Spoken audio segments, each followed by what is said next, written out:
logistical and organizational skills must come in, because that's a huge amount of things to keep track of.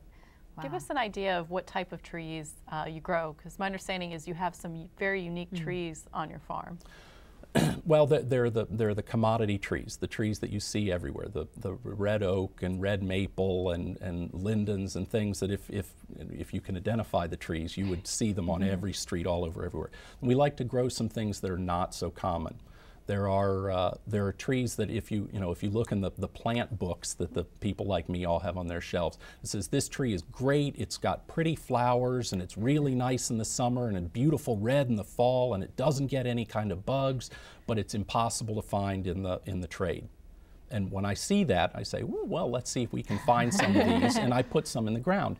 And all the old timers will say, oh, that's a great plant, but you probably aren't going to sell many of those, which is true. So you don't plant many.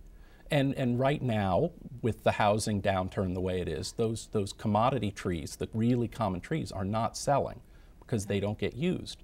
But guess what? All of those really strange trees that nobody's ever heard of but have all sorts of good characteristics, that's what's moving up my lane right now. Give us an example. The giant dogwood, which is something that nobody's ever seen one except maybe, at Brookside Gardens, I think they have one. It's this beautiful dogwood. It's a very big tree. The branches come out in these wonderful tiered layers, so it gives you this neat kind of architectural feature that landscape designers love, but you never find one at your local garden center. Or big leaf magnolia, which has leaves that if you saw it, you'd say, that looks like a banana to me. I mean, it's the biggest leaf, and it's a native tree to North America. It's the biggest leaf of any tree in North America. And you'd never find one somewhere other than at Ramelton Farm. So we try to put some of those sorts of more unique things in so to get them into the trade. So if somebody wants to plant some of these really worthwhile but underused trees, they've got a place they can come find them. How do you plan for the future? I mean, you plant a tree in the ground and you have to think 8 years, 10 years out. That's a lot of long-term planning. It is, and you are guessing. Right now, I have to pick out what trees we're going to plant in the spring of '09. Wow. So this coming spring, and I have to decide not just what's going to be the tree people like in 3 or 5 years, but how long's the housing downturn going to last? Because if it's going to last only 2 years, then the trees I put in the ground this spring, that's what I'm selling when the house, so maybe I should plant some more of those commodity trees which aren't selling right now. Or maybe the unusual trees. Or the unusual trees. So you can imagine you have to bite the bullet when you make that guess, and you have to say, all right, I'm going to plant things now that are not selling now. But maybe they will in the future, yeah.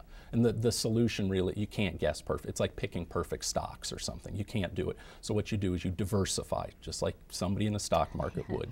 And you grow a lot of different kinds of things, and you don't put all your eggs in any one basket. You mentioned earlier that your girls call the new trees baby trees. I'm wondering, do they get involved in helping? Are they digging in the dirt, which so few kids, I think, have the opportunity to anymore? They enjoy the idea of the farm. They enjoy coming out and running around at the farm. When it's really hot and the gnats are flying around so thick it's hard to breathe, it gets old for them really quickly. So, but they express great interest and they like the idea of it, and they're plugged into the activity. But the oldest is 7, so it's her limited. While I would put her to work in a heartbeat, her it's. What do you see for the future of the farm? Your business is only a few years old. About 4 years now, yeah. Where do you see yourself going with the business? And maybe while you're telling us about that, can you tell us a little bit about the farm itself and how you found it and sort of converted it, I guess, a little bit? Yeah. Ramelton Farm was a dairy operation when we got in there, and so there was about 6 months of cleaning up. There's a lot of material involved in running a dairy, and a lot of heavy timber and pipe and fence and things that you don't need for trees. Fortunately, they don't try to get away. So so there was a lot of work cleaning that out, clearing the barns out so we could put them to other use other than cattle loafing sheds. It can be an equipment storage shed. That took about 6 months, and then we started planting the trees. Now, as I said, you're looking at 2 or 3 years before a tree is ready to sell, and we've just hit that point in the past year with things that we planted in 2005. So we're definitely at the front end of the selling process here, and the idea is to keep putting more trees in the ground and expanding production so that as our market share comes up, as we develop more customers and they start buying more things from us, and hopefully the housing market turns around, we'll have the stock available, the trees in the ground that are ready for sale that we can move to our customers. So the idea is to just keep moving forward with every spring we plant more trees, and hopefully we dig up more trees than we did the year before to sell, and just keep moving forward like that. With the knowledge that you gained at Montgomery College, has that helped you on a daily basis on the farm? Yeah, absolutely. I mean, there are things that especially in those early days, that if I had not taken the classes and just sort of picked up these are things to be aware of, and here's how people have done it in the past, I would have been making it all up as I went. And it's a hard enough business with enough unknowns that you don't need to do yourself the disservice of I shouldn't have to experience problems that my neighbor already experienced. So tours to other nurseries with the Montgomery College program, we went to visit a lot of other operations, and that's an enormously valuable thing when you're trying to start from scratch.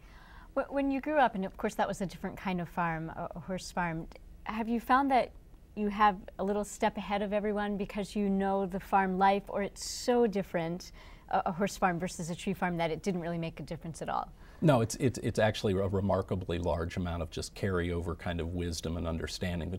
Running a farm is running a farm, and there are specifics for a horse farm or a dairy farm, or corn and wheat and that sort of thing. But farming, it's this notion that you've got more things to do than you have time to do is key to it all. And sort of farm operations and management of a farm it's the same for all farms. And so having sort of learned that from my dad when I was younger, and having that kind of imprinted on my brain, it helps enormously now to get around some of those sort of problems that you have to come to grips with the fact that you can't solve some of them, and just accept it and say that's part of the business. Yes, we have had thunderstorms through there twice a week for the last 3 weeks, and that's just the way it is.